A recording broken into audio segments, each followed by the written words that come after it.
بالاخره ماه رجب داره تمام میشه. در این دعایی که موسی بن جعفر زیاد میخون به خدا عرض میکنه که خدایا پرونده اعمالمو که نگاه میکنم،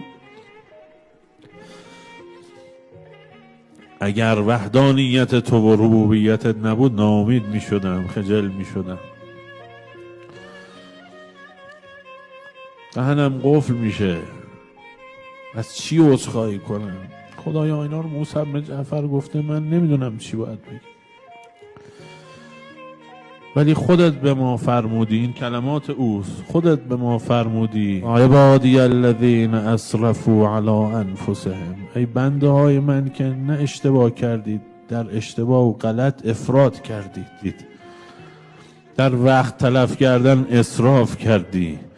یا عبادی الذین اسرفوا علی انفسهم لا تقنطوا من رحمت الله ان الله یغفر الذنوب جمیعا. خدای ما اسم موسی بن جعفر رو مقدمه این جملات رو او فرموده قرار دادیم. امام رضا هم این دعا رو دوست داشته میخونده، توصیه هم میکرد.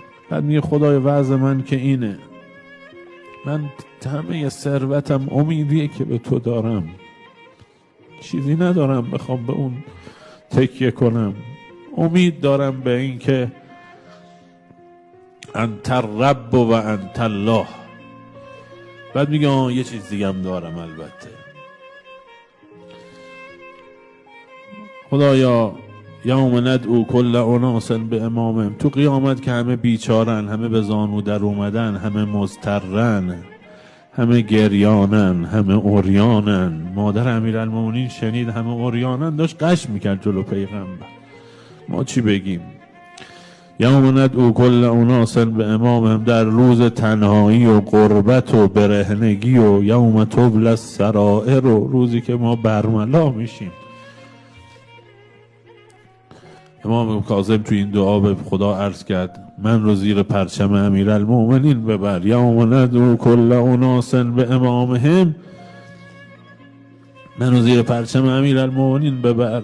ما میگیم خدای ما رو زیر پرچم امیرالمومنین موسی بن جعفر ببر.